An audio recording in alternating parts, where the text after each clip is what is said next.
ಇನ್ನು ಬಿಎಂಟಿಸಿ ಚಾಲಕನ ಮೇಲೆ ಯುವಕನೊಬ್ಬ ಹಲ್ಲೆ ಮಾಡಿದ್ದಾನೆ. ಬೆಂಗಳೂರಿನ ಹೆಗ್ಗಡೆ ನಗರದಲ್ಲಿ ನಡೆದಿರುವಂತಹ ಘಟನೆ ಇದು. ಹೆಗ್ಗಡೆ ನಗರ ಭಾರತಿ ಸಿಟಿಗೆ ಹೋಗ್ತಾ ಇದ್ದ ಬಿಎಂಟಿಸಿ ಬಸ್. ಆ ಬಸ್ ಹೋಗ್ತಾ ಇತ್ತು. ಆ ಸಂದರ್ಭದಲ್ಲಿ ಯುವಕ ಮತ್ತು ಯುವತಿ ಚಾಲಕನ ಜೊತೆಗೆ ಕಿರಿಕ್ ಮಾಡ್ಕೋತಾರೆ. ಹೆಗ್ಗಡೆ ನಗರ ಟು ಭಾರತಿ ಸಿಟಿಗೆ ಬಿಎಂಟಿಸಿ ಬಸ್ ಹೋಗ್ತಾ ಇರುತ್ತೆ.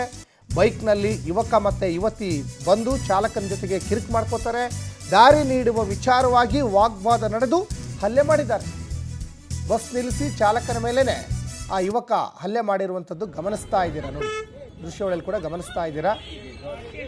ನೋಡಿ, ಇದೊಂದು ಸಣ್ಣ ವಿಚಾರ, ಮಾತಲ್ಲೇ ಬಗೆಹರಿಸ್ಬೋದಂಥ ವಿಚಾರ. ಆದರೆ ನೋಡಿ, ಎಷ್ಟು ಪ್ರಯಾಣಿಕರಿಗೆ ಅಲ್ಲಿ ತೊಂದರೆ ಆಗ್ತಾ ಇದೆ, ಅದನ್ನು ಅಬ್ಸರ್ವ್ ಮಾಡಬೇಕಲ್ವಾ.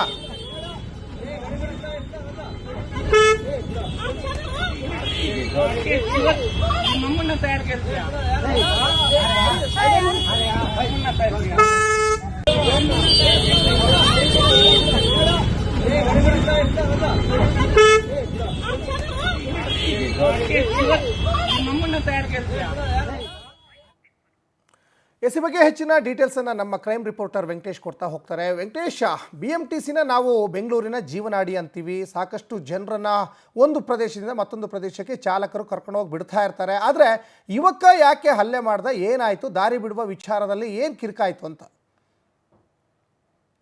ಸಚಿನ್, ಬೆಂಗಳೂರಿನ ಒಂದಲ್ಲ ಒಂದು ರಸ್ತೆಗಳಲ್ಲಿ ಬಿಎಂಟಿಸಿ ಚಾಲಕರ ಒಂದು ಅಟ್ಟಹಾಸ ಮುಂದುವರಿತಾನೆ ಇದೆ ಅಂತ ಹೇಳ್ಬೋದು. ಯಾಕಂದ್ರೆ ಬೈಕ್ ನಲ್ಲಿ ಬಂದಂತಹ ಯುವಕ ಯುವತಿಯರಿಗೆ ಒಂದು ರಸ್ತೆಯನ್ನ ಬಿಡುವಂತಹ ವಿಚಾರವಾಗಿ ಆತ ಹಾರ್ನ್ ಮಾಡ್ತಾನೆ. ಅಷ್ಟಕ್ಕೆ ಕೋಪಗೊಂಡಂತಹ ಈ ಬಿಎಂಟಿಸಿ ಚಾಲಕ ಮತ್ತೆ ಬಸ್ ಅನ್ನ ಮುಂದೆ ಚಲಾಯಿಸ್ತಾನೆ. ಆಗ ಕೋಪಗೊಂಡಂತಹ ಯುವಕ ಕೂಡ ಆತನನ್ನ ಬೈಯುವಂತ ಕೆಲಸವನ್ನು ಮಾಡ್ತಾನೆ. ಅಷ್ಟಕ್ಕೆ ಇಬ್ಬರ ನಡುವೆ ಕೂಡ ಮಾತಿನ ವಾಗ್ವಾದ. ಆಗ ಬೈಕ್ ಇಂದ ಬಂದು ಇಬ್ರು ಕೂಡ ಹಲ್ಲೆ ಮಾಡೋದಕ್ಕೆ ಮುಂದಾಗ್ತಾರೆ. ಇವನ್ನ ಅಲ್ಲಿದ್ದಂತ ಸ್ಥಳೀಯರು ಕೂಡ ಈ ಒಂದು ರೆಕಾರ್ಡ್ ಅನ್ನ ಮಾಡ್ಕೊಳ್ತಾರೆ. ಆದ್ರೆ ಇವರು ಪದೇ ಪದೇ ಈ ರೀತಿಯಾದಂತಹ ಏನೊಂದು ಕಿರಿಕುಗಳು ಮಾಡುವಂತದ್ದು ಸಾಮಾನ್ಯವಾಗಿರುವಂತದ್ದು. ಯಾವುದೇ ಬೈಕ್ಗಳಾಗಿರ್ಬೋದು, ಕಾರ್ ಆಗಿರ್ಬೋದು, ಬರುವಂತಹ ವೇಳೆಯಲ್ಲಿ ಇವರು ರಸ್ತೆಯನ್ನ ಬಿಡೋದಿಲ್ಲ, ಏಕಾಏಕಿ ಮುಂದೆ ಹೋಗುವಂತದ್ದನ್ನ ಮಾಡ್ತಾನೆ ಇರ್ತಾರೆ. ಇಲ್ಲಿ ಕೂಡ ಆಗಿದ್ದು ಅದೇನೆ.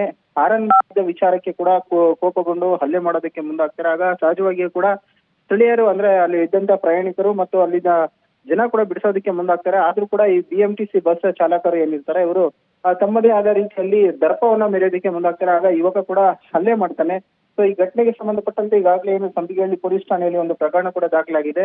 ಇಬ್ಬರಿಂದ ಕೂಡ ಹೇಳಿಕೆಗಳನ್ನ ಪಡೆದುಕೊಳ್ಳೋದಕ್ಕೆ ಈಗ ಪೊಲೀಸರು ಮುಂದಾಗಿರುವಂತಹದ್ದು. ಸಚಿನ್, ಧನ್ಯವಾದ ವೆಂಕಟೇಶ್ ತಮ್ಮೆಲ್ಲ ಡೀಟೇಲ್ಸ್ಗಾಗಿ.